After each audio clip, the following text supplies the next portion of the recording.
Presidente Lula, bom dia. É um prazer indescritível estar aqui na sua frente, pessoalmente, pela primeira vez.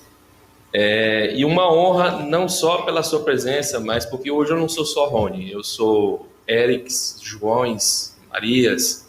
Nosso canal tem 500 mil inscritos e hoje eu tenho orgulho de dizer que é onde das redes sociais o senhor está mais assistido. São pessoas que gostam muito do senhor, financiaram a nossa viagem para cá. E não só por gostarem do senhor, eles são apaixonados pelo Brasil. E eles veem no senhor a esperança mais real de reconstruir. O bolsonarismo e o Bolsonaro foram exitosos em algumas coisas, nenhuma delas de interesse público. A principal delas que foi produzir o seu próprio alimento. E eu não estou falando do alimento deles, não estou falando de capinha ainda. É o medo, a desinformação. Eles destroem a percepção das pessoas através de fake news, de bombardeamento. Eles corrompem o caráter de alguns desses líderes com barras de ouro, com picanha, com Viagra, com KY, né? E isso é meio medo. Porque se o PT ganhar, você vai ter um exército destruído. Porque se o PT ganhar, vai fechar a igreja. E eles não parecem fazer isso sozinhos. Eles contam aí com intermediário agora, eles usam muito isso, que é aquele Alan dos Santos, essas pessoas que eu não vou nem ficar mencionando o nome, são pessoas que não têm cargo, mas eles trabalham muito em implantar isso que o senhor falou, as narrativas. O senhor falou em reconstruir. Como é que o senhor vai fazer para conversar com essa mão de obra, que é o povo, né? Comerciantes, investidores, evangélicos? O senhor vai gerar mais uma improbabilidade para conseguir colocar esse povo todo na mesa de novo? Usando a metáfora do casamento, às vezes a gente entra na briga, mulher, marido, querendo dar certo, mas a gente não sabe as palavras e acaba piorando a briga.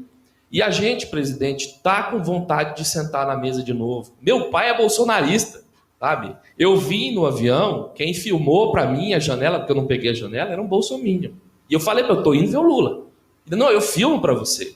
Isso demonstra que nem tudo está perdido. E ele até reconheceu que sabe que o Bolsonaro mente. Ele pisou na cabeça do STF, palavras dele, e controla o Congresso. Eu sei disso. Eu sei que o filho dele é bandido, palavras dele. Então a gente está querendo sentar na mesma mesa, presidente. A gente está querendo voltar a fazer churrasco, mas não tem nem carne nem as palavras corretas para a gente se unir. A pergunta objetiva: o senhor está animadão para reunir a gente de novo, encontrar o discurso correto, botar a gente para ceder de novo em vez de querer individualidade? Olha, Rony, primeiro você podia ter trazido o teu pai aqui, pô. Eu tentei. Pelo seguinte, veja, vamos fazer uma separação entre o que é o eleitor que votou no Bolsonaro e o que é o bolsonarista. Tá? Vamos fazer uma separação porque a gente não pode culpar o povo pelo fato dele ter votado no Bolsonaro. Ele já votou no Collor, ele já votou no Lula, já votou, sabe? Depende da narrativa que se conta durante o processo eleitoral. Eu, por exemplo, tenho uma coisa que eu conto sempre, eu nunca consegui compreender. O Brizola era um deus no Rio de Janeiro. O Brizola, no governo dele de 82 a 86, era como se fosse um ser superior no Rio de Janeiro. Tal era a obsessão daquele povo atrás do Brizola. E o Brizola venceu o mandato dele, ele foi indicar o Darcy Ribeiro para ser candidato à sucessão dele. Eu nunca consegui me conformar como é que o Darcy Ribeiro perde as eleições para o Moreira Alves. Nunca consegui entender como é que o povo consegue votar no Hélito Moreira Franco, desculpa. Eu nunca consegui. Como é que você desprezou a indicação de uma sumidade, sabe, como o Darcy, alegre, intelectual, da mais alta competência, sabe? Então, eu fico imaginando, sabe, como é que as pessoas votaram no Bolsonaro. Porque o Bolsonaro, a vida dele na política, 28 anos de mandato de deputado federal, e ele conseguiu passar a ideia que ele não era político, depois de 28 anos de mandato, mais 4 de vereador. Ou seja, quem militou com o Bolsonaro quando era deputado, duvido que alguém acreditasse que o Bolsonaro fosse eleito presidente. O Bolsonaro tirou proveito de uma narrativa que estava sendo contada nesse país há muito tempo, a negação da política. Quando você começa a negar a política, o que vem pior, o que vem depois é sempre pior. O que é negar a política? É você, sabe, você dizer que nenhum político presta, que todo político é corrupto, que todo partido é corrupto, que não sei das contas. E é um pouco isso que o povo pensa. Se você for perguntar para o povo no Rio de Janeiro, em São Paulo, em qualquer lugar, o que ele pensa de político, ele vai dizer que a maioria é ladrão. Porque é isso que ele ouve durante o tempo inteiro. É isso que ele ouve de humorista, é isso que ele ouve de jornalista, é isso que ele ouve na televisão, é isso que ele ouve no rádio. Está cheio de ladrão, chamando o outro de ladrão. Então o teu pai deve ter sido vítima disso, ou seja, ele ficou enojado de todo mundo é ladrão. E ele falou, porra, esse cara apareceu, esse cara vai prender comunista, esse cara vai distribuir arma, esse cara vai dar soco e pontapé, esse cara não gosta de sindicalista, esse cara não gosta de greve, esse cara não gosta de baderna, esse cara não gosta de sem terra. Esse é o cara. Talvez teu pai tenha pensado isso, tá? Porque a narrativa levou ele a pensar isso. Ele votou. Votou, e às vezes o discurso do Bolsonaro é o discurso de um torcedor fanático. O torcedor fanático, o time dele perdeu feio, mas ele vai no bar tomar cachaça dizendo que o time dele ganhou, que o time dele é bom, que o time dele era melhor, que o time dele jogou melhor. O Bolsonaro faz isso todo dia. Ele faz as pessoas gostarem dos bandidos. Então, o teu pai é mais um que foi convencido por uma narrativa que nós temos que ter a obrigação de construir uma narrativa para dar uma chance do teu pai, sabe, votar, sabe, em alguém que pense, sabe, mais democraticamente, de forma mais justa socialmente, alguém que pense um pouco no Brasil, tá? Mas eu queria te dizer que eu estou muito animado. Você falou do democracia que nem o casamento, eu dei muitos exemplos. Não tem nada mais exemplar para a democracia do que o casamento. O casamento ele só dá certo se as pessoas aprenderem a ceder. De vez em quando o marido tem que ceder porque a mulher está com razão e vai para cima dele. De vez em quando a mulher tem que ceder porque o marido está certo, sabe? De vez em quando o pai e a mãe têm que ceder porque os filhos estão falando coisas que são verdadeiras. É esse fato de você ceder que vai permitindo que o casamento dure. Porque se você for brigar a cada desavença, o casamento não dura 6 meses. Então eu uso o casamento como exemplo. Depois o Bolsonaro ele tem um jeito de fazer política que ele gosta de instigar. Ele não tem meia palavra. Ele não é razoável para falar, bom, eu não vou xingar o Rony. Não, ele te xinga. Ele vai te chamar de feio, vai te chamar de negro, vai te chamar de gordo, vai te chamar de baixinho, vai te chamar de nordestino, vai te chamar de qualquer coisa. Faz parte do DNA político dele. Ele precisa disso. Tá? E ele conseguiu fazer com que a imprensa desse um destaque para ele, se ele falar para a imprensa.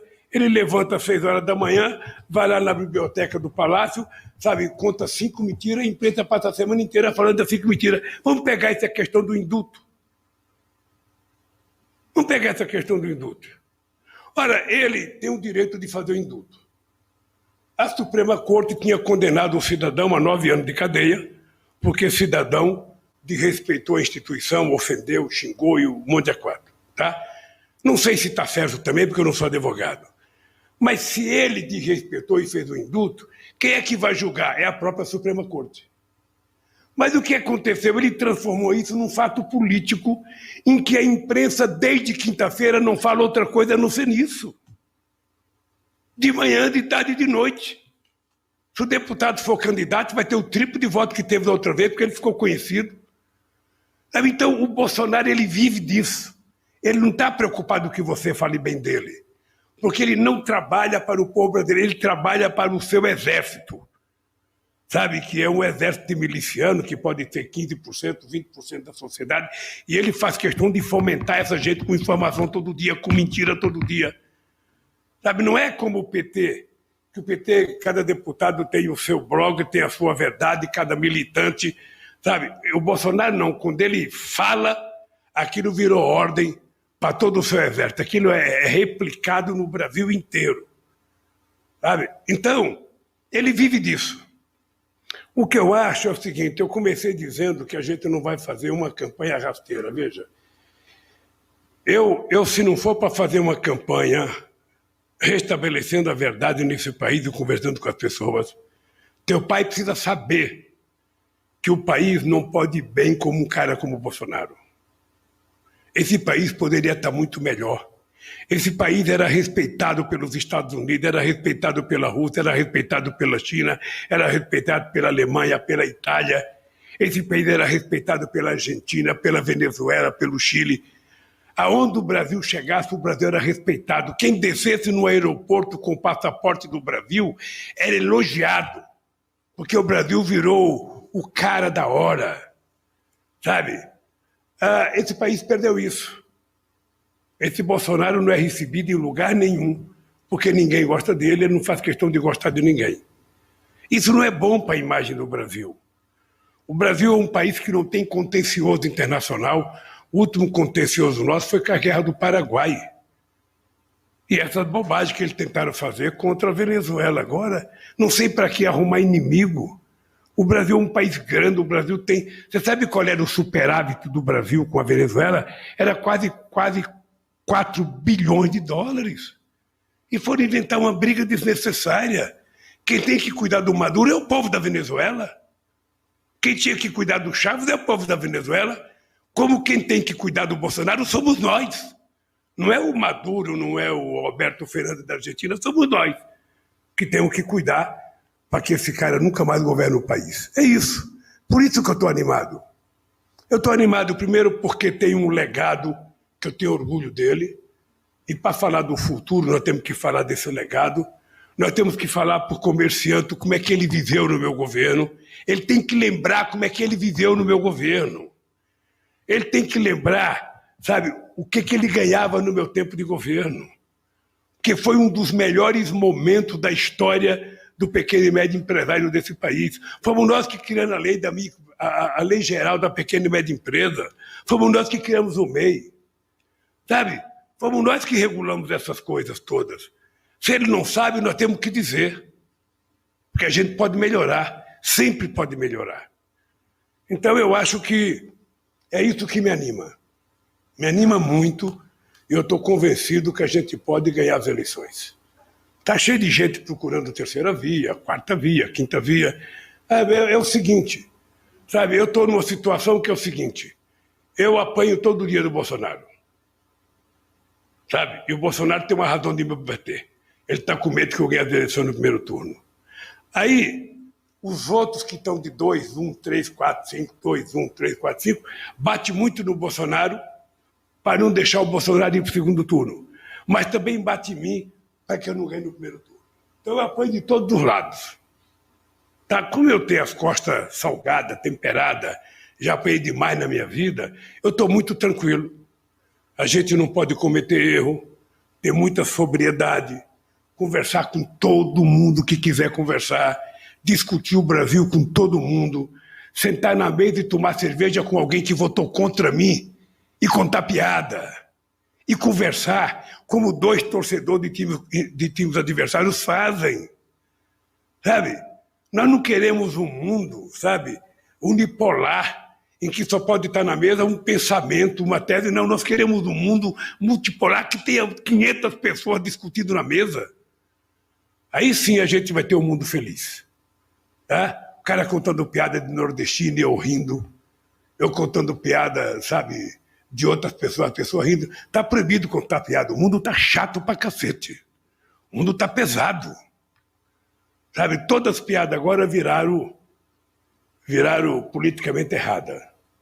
Então não tem mais graça. Se você quer dar risada, deve ver esse programa de humorismo chato pra cacete na televisão, sabe?